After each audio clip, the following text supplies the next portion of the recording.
Assalamualaikum warahmatullahi wabarakatuh. Shalom, Om Swastiastu, Namo Buddhaya, salam kebajikan, salam sejahtera untuk kita semua. Perkenalkan, di sini saya Nisa Faradiba dengan NIM 2103298 dengan mata kuliah Manajemen Mutu Produk Pertanian 7C. Di sini saya akan menjelaskan pengertian ISO. Bagi yang belum mengetahui pengertian ISO, ISO adalah kependekan dari The International Organization for Standardization. Ini adalah badan non-pemerintah yang terdiri dari lebih 160 negara. Mereka bertanggung jawab untuk mengembangkan standar untuk berbagi industri yang mempromosikan kualitas, keamanan, dan efisiensi. Meskipun tidak ada perusahaan yang dipaksa untuk mematuhi standar ISO, memilih pemasok yang terdaftar ISO memastikan bahwa pemasok Anda mengelola bisnis mereka dengan standar yang konsisten, yang mendorong pemborosan dan biaya, mendorong kualitas produk dan pengiriman. Dengan adanya organisasi ini akan membuat ISO memberikan spesifikasi untuk kelas dunia dalam berbagai macam hal. Perusahaan yang telah terverifikasi oleh ISO akan berpeluang dan memenangkan persaingan pasar global tersebut karena memberikan jaminan kualitas produk agar konsumen lebih percaya terhadap produk tersebut. Di sini ada yang pertama ISO 9001. Sesuai dengan standar ISO 9001 memiliki banyak manfaat bagi industri manufaktur.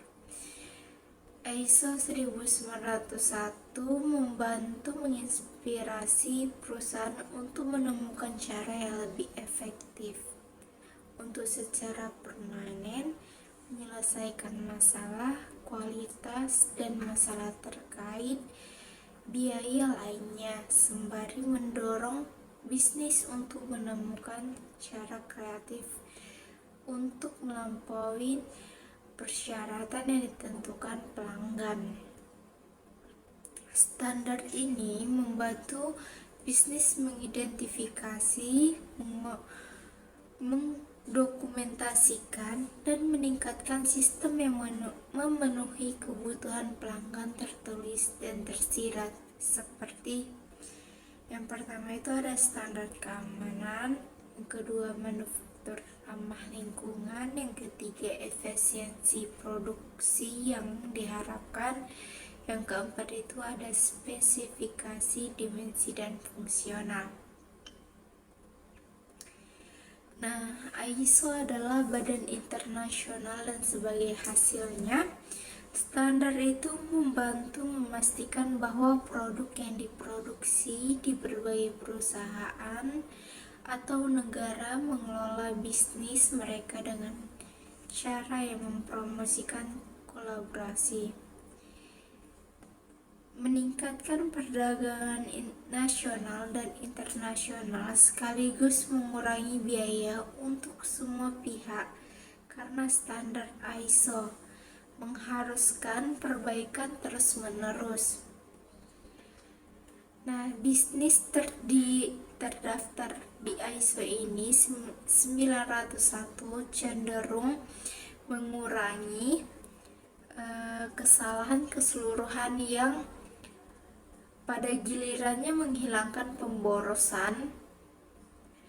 Perusahaan yang menganut standar ISO jenis ini sebagai bagian dari budaya mereka umumnya menikmati kepuasan pelanggan yang lebih tinggi, lebih sedikit kesalahan, mengurangi biaya dan keunggulan kompetitif. Yang kedua itu ada ISO 1725. Pada jenis ISO ini dapat digunakan oleh perusahaan yang memiliki persyaratan lembaga pengujian, misalnya laboratorium dengan jenis yang standar. ISO 17025 memungkinkan laboratorium untuk menunjukkan bahwa mereka beroperasi secara kompeten dan menghasilkan hasil yang valid, sehingga meningkatkan kepercayaan pada laboratorium dan badan-badan lain dan menghasilkan penerimaan yang lebih luas dari hasil antar negara. Laporan pengujian dan sertifikat dapat diterima di suatu negara ke negara lain tanpa perlu pengujian lebih lanjut, yang pada gilirannya meningkatkan perdagangan internasional. Yang ketiga itu ada ISO 2800. ISO 2800 adalah standar internasional yang membahas persyaratan sistem manajemen keamanan untuk rantai pasok, dan standar ini menetapkan aspek-aspek untuk membantu organisasi menilai ancaman keamanan dan mengelolanya saat muncul dalam rantai pasokan mereka. Manajemen keamanan terkait dengan aspek lain dari manajemen bisnis. Dengan ISO 2800, organisasi dapat menentukan apakah ada langkah-langkah keamanan yang tepat dan tepat melindungi properti mereka dari berbagai ancaman. Yang keempat ada ISO 5001. Nah, sebagai standar internasional, ISO 5001 menetapkan persyaratan bagi organisasi untuk mengembangkan, mengimplementasikan, dan meningkatkan sistem manajemen energi. Ini memungkinkan organisasi untuk mengikuti kerangka kerja yang spesifik untuk membantu mereka mencapai peningkatan berkelanjutan dan dalam kinerja energi, efisiensi penggunaan dan konsumsi.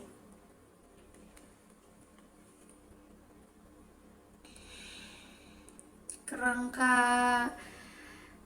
kerja ini menetapkan pengukuran, dokumen, dan laporan yang memungkinkan organisasi untuk memantau kemajuan proses dan karyawan mereka menuju. Nah, ISO 5001 ini yang keempat, sebagai standar internasional, ISO 5001 menetapkan persyaratan bagi organisasi untuk mengembangkan, mengimplementasikan, dan meningkatkan sistem manajemen energi. Ini memungkinkan organisasi untuk mengikuti kerangka kerja spesifik yang membantu mereka mencapai peningkatan berkelanjutan dan dalam kinerja yang tinggi. Efisiensi penggunaan dan konsumsi. Kerangka kerja ini menetapkan pengukuran, dokumen, dan laporan yang memungkinkan organisasi untuk memantau kemajuan proses dan karyawan mereka menuju kinerja energi. ISO 5001 ini mengharuskan organisasi untuk membuat kebijakan baru untuk penggunaan energi yang efisien, untuk menetapkan tujuan dan sasaran, memenuhi kebijakan tersebut, dan meninjau dampaknya. Benar-benar berusaha untuk mencapai peningkatan berkelanjutan dan manajemen energi. Yang kelima ini ada ISO 14001. ISO 14001 adalah standar internasional yang diakui secara luas, menetapkan persyaratan untuk organisasi yang ingin meningkatkan kinerja lingkungan mereka dan meningkatkan efisiensi operasional mereka.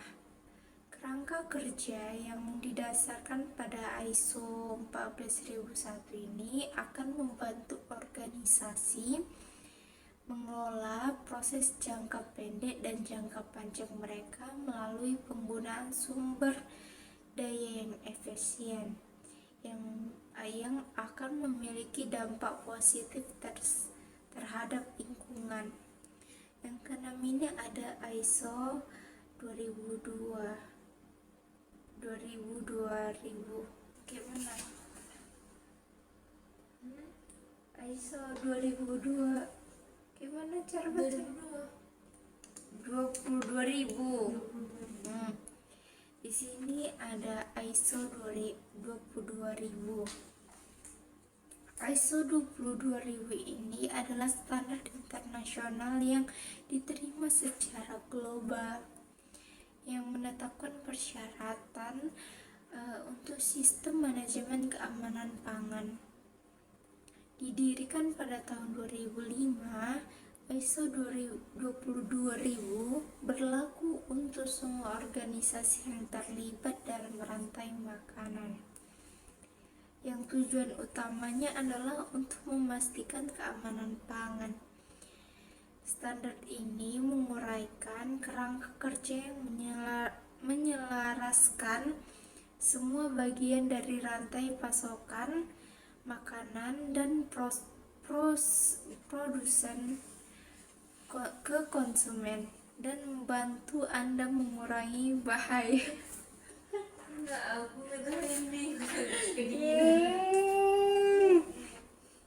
Mana deh tadi?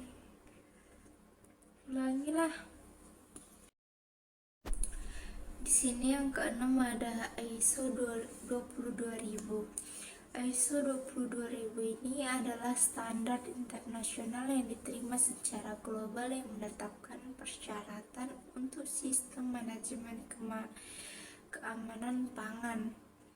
Didirikan pada tahun 2005, ISO 22000 berlaku untuk semua organisasi yang terlibat dalam rantai makanan, yang tujuan utamanya adalah untuk memastikan keamanan pangan. Standar ini menguraikan kerangka kerja yang menyelaraskan semua bagian dari rantai pasokan makanan dan produsen ke konsumen dan membantu Anda mengurangi bahaya panganan, mengendalikan resiko dan mencegah kontaminasi. Yang ketujuh ada ISO 27001. ISO 27001 ini adalah standar internasional yang menetapkan spesifikasi untuk sistem manajemen keamanan informasi. Pendekatan praktek terbaiknya membantu organisasi mengelola keamanan informasi mereka dengan menangani orang dan proses serta teknologi. Sertifikasi terakreditasi secara independen atau standar ini diakui di seluruh dunia sebagai indikasi bahwa sistem manajemen keamanan informasi Anda selaras dengan praktik terbaik. Keamanan. Aku mau cukup kayak mana ya? Ulangi.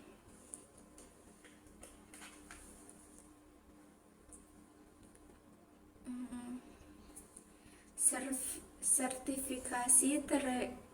terakreditasi secara independen. Untuk standar ini diakui di seluruh dunia sebagai indikasi bahwa sistem manajemen keamanan informasi Anda selaras dengan praktik terbaik keamanan informasi. Bagian dari seri ISO 27001 ini, standar keamanan informasi adalah kerangka kerja yang membantu organisasi membangun, menerapkan, mengoperasikan, memantau, meninjau, memelihara, dan terus meningkatkan sistem manajemen keamanan informasi. Yang ke-8 ini ada ISO 16949. ISO 16949 adalah persyaratan sistem kualitas umum yang dikembangkan bersama oleh industri otomotif Jerman, Prancis, dan Italia dalam upaya terpadu untuk meningkatkan kualitas dan memastikan integritas pasokan ke industri. Persyaratan ini berlaku untuk organisasi apapun yang memproduksi komponen, rakitan, dan suku cadang untuk pasokan ke industri otomotif. Pengertian ISO sangat berkaitan dengan jenis-jenis ISO yang telah dibahas. Dengan memahami pengertian dan jenisnya, sebagai perusahaan yang akan bersaing global dapat mempersiapkan dan memperhatikan seharusnya dilakukan. Setiap bidang akan memiliki jenis ISO yang berbeda karena semua standar terhadap perusahaan tidak sama. Tujuan dan pentingnya ISO ini, saat ini pengelolaan bisnis dilakukan dengan cara agar mendapatkan keuntungan dan bisa bersaing dengan baik. Bagi perusahaan yang bersaing secara global harus memiliki standar ISO agar dapat kualitas produk yang dihasilkan lebih terpercaya. Mengingat hal ini, ISO sangat penting digunakan dan memiliki tujuan yang baik dalam pengelolaan bisnis. Untuk mengetahui tujuan dan pentingnya ISO lebih jauh, yang pertama itu ada meningkatkan kredibilitas perusahaan. Menggunakan ISO dapat meningkatkan kredibilitas perusahaan. Hal ini penting terutama jika Anda ingin bersaing pada market global.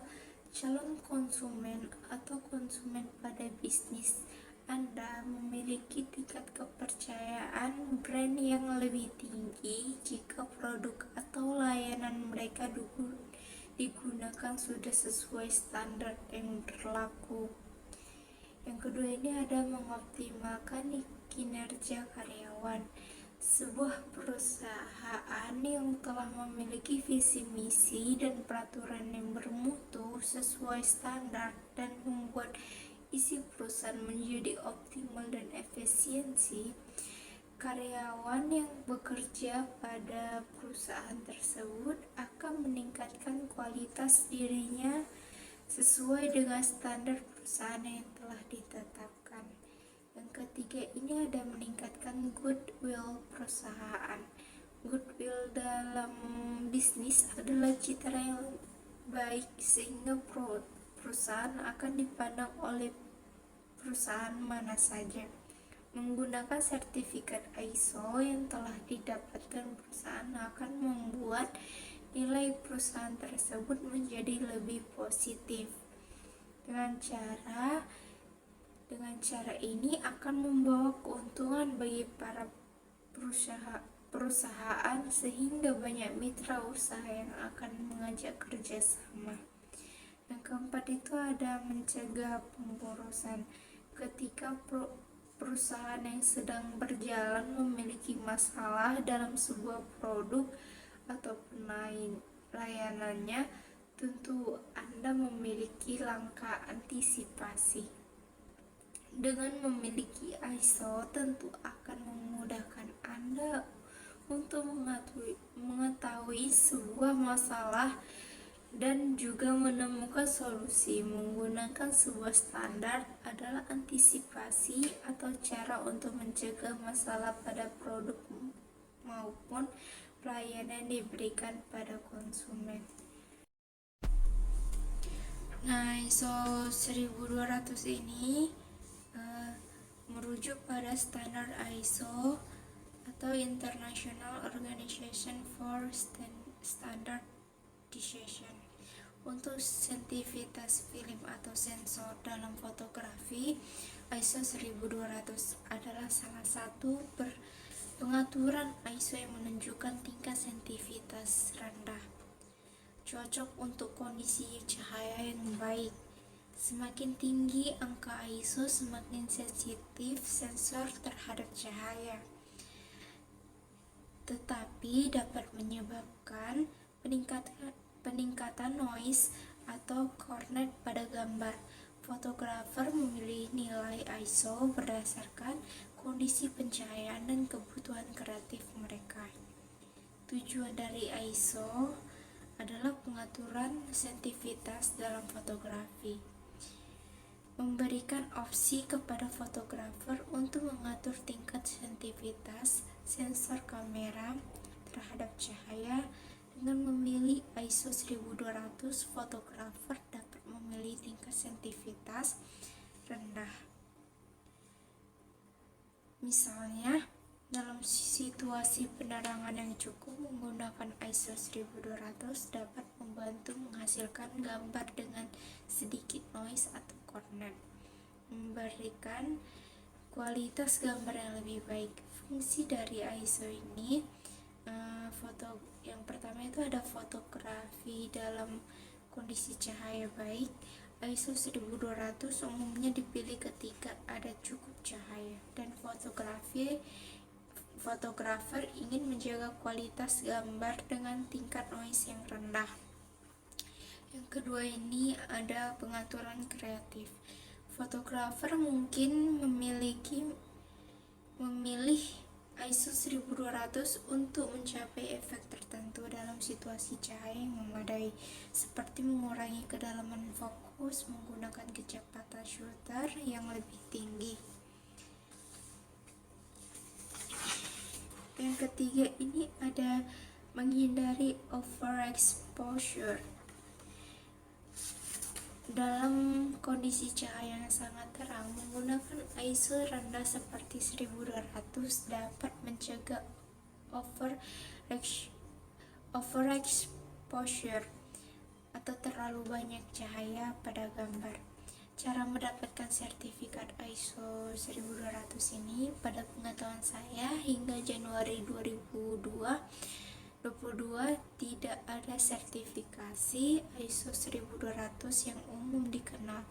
ISO mengeluarkan standar dalam berbagai bidang termasuk manajemen kualitas, keamanan informasi, dan banyak lagi. Tetapi setiap standar memiliki nomor unik yang merujuk pada spesifik topik atau sektor.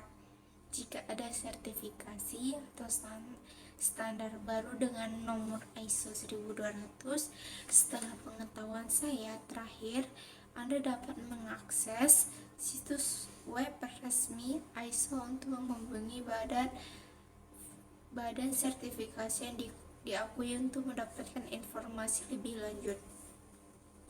Pastikan untuk memperbarui pengetahuan Anda dengan sumber terkini, karena ISO dapat dirubah dan diperbaiki dalam waktu tertentu.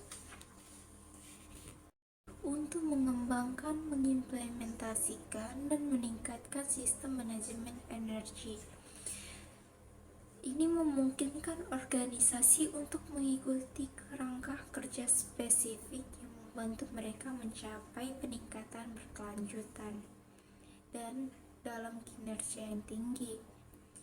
efisiensi penggunaan dan konsumsi. Kerangka kerja ini menetapkan pengukuran, dokumen, dan laporan yang memungkinkan organisasi untuk memantau kemajuan proses dan karyawan mereka menuju kinerja energi. Nah, ISO 1200 ini merujuk pada standar ISO atau International Organization for Standardization untuk sensitivitas film atau sensor dalam fotografi. ISO 1200 adalah salah satu pengaturan ISO yang menunjukkan tingkat sensitivitas rendah, cocok untuk kondisi cahaya yang baik. Semakin tinggi angka ISO, semakin sensitif sensor terhadap cahaya, tetapi dapat menyebabkan peningkatan noise atau kornet pada gambar. Fotografer memilih nilai ISO berdasarkan kondisi pencahayaan dan kebutuhan kreatif mereka.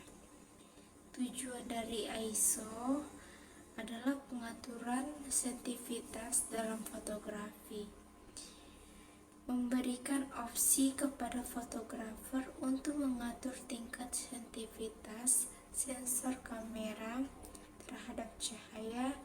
Dengan memilih ISO 1200, fotografer dapat memilih tingkat sensitivitas rendah. Misalnya, dalam situasi penerangan yang cukup, menggunakan ISO 1200 dapat membantu menghasilkan gambar dengan sedikit noise atau kornet, memberikan kualitas gambar yang lebih baik. Fungsi dari ISO ini, yang pertama itu ada fotografi dalam kondisi cahaya baik. ISO 1200 umumnya dipilih ketika ada cukup cahaya dan fotografer ingin menjaga kualitas gambar dengan tingkat noise yang rendah. Yang kedua ini ada pengaturan kreatif. Fotografer mungkin memilih ISO 1200 untuk mencapai efek tertentu dalam situasi cahaya yang memadai, seperti mengurangi kedalaman fokus, menggunakan kecepatan shutter yang lebih tinggi. Yang ketiga ini ada menghindari overexposure. Dalam kondisi cahaya yang sangat terang, menggunakan ISO rendah seperti 1200 dapat mencegah overexposure atau terlalu banyak cahaya pada gambar. Cara mendapatkan sertifikat ISO 1200 ini, pada pengetahuan saya hingga Januari 2022 tidak ada sertifikasi ISO 1200 yang umum dikenal. ISO mengeluarkan standar dalam berbagai bidang termasuk manajemen kualitas, keamanan informasi, dan banyak lagi. Tetapi setiap standar memiliki nomor unik yang merujuk pada spesifik topik atau sektor. Jika ada sertifikasi atau standar baru dengan nomor ISO 1200, setelah pengetahuan saya terakhir, Anda dapat mengakses situs web resmi ISO untuk menghubungi badan sertifikasi yang diakui untuk mendapatkan informasi lebih lanjut.